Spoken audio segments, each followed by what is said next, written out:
In the 15th century BC, Egypt was ruled by one of its greatest kings, Thutmose III. He was known as the Napoleon of Egypt because of his brilliant military campaigns. He led Egypt to become the most powerful empire in the ancient world. So let's learn about Thutmose III, the warrior pharaoh. Before we begin, let me tell you that this is part 3 of our series on the great kings of Egypt. We have already covered the stories of the first pharaohs, Narmer and Ramesses II. You can watch their stories through these links in the cards above. Now let's meet Thutmose III. Thutmose III, son of Thutmose II and Hatshepsut, was born in Thebes in 1479 BC. His parents were not pharaoh, and thus he had no claim to the throne of Egypt. But when Thutmose II died, Thutmose III was brought to live in the royal palace in Thebes. And Hatshepsut became regent during the minority of Thutmose III. When Thutmose III came of age, he took the throne. However, his stepmother, Queen Teherite Isis, tried to keep him as a puppet ruler while she held all the power, but Thutmose III was not going to accept it. Soon, he threw her out of the palace and took full control of Egypt. Now that Thutmose III was the undisputed ruler of Egypt, he began to plan his military campaigns. First, he secured the borders of Egypt against the Libyans and Nubians. Then he turned his attention towards the Levant. Thutmose III proudly says, "I led Egypt to glory. I fought in more than 17 campaigns and never lost a single battle. I defeated the mighty Hittites and the invincible Kedah." In fact, Thutmose III is regarded as the greatest military commander in ancient Egyptian history.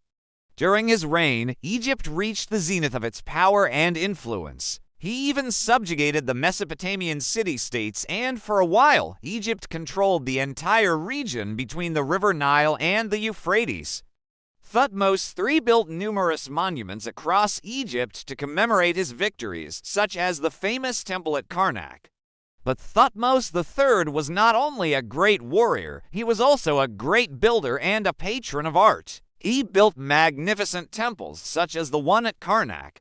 Inside the temple, he built a huge red chapel to commemorate his victory at the Battle of Megiddo. The walls of the chapel are decorated with hieroglyphics detailing his military exploits. Thutmose III also built a beautiful temple at Luxor, where he stored the riches he looted from his enemies. In addition, he built many other temples and monuments throughout Egypt, such as the obelisk at Heliopolis and the statues of himself at Karnak and Luxor. He was so prolific that historians call his era the Golden Age of Egypt. Moreover, Thutmose III reformed the Egyptian system of weights and measures and minted a new gold coin. He was also a religious man who built many temples and monuments to the gods of Egypt. He believed that his victories in battle were the result of divine providence, and he gave back to the gods generously. Thutmose III was succeeded by his son, Amenhotep III, who reigned for 43 years. And so ended the glorious reign of Thutmose III, the warrior pharaoh who built an empire. But you and I know that his story is not over yet. For the pyramids and temples he built still stand in Egypt today, silently telling the story of their great pharaoh. The story of Thutmose III is an inspiring one. He was a great leader who took his country to new heights of power and prosperity.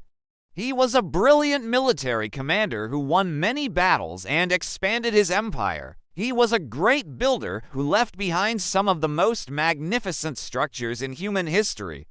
And he was a religious man who had great faith in the gods of Egypt. Thutmose III was truly a great pharaoh and one of the greatest leaders of the ancient world. What do you think? Let me know in the comments below.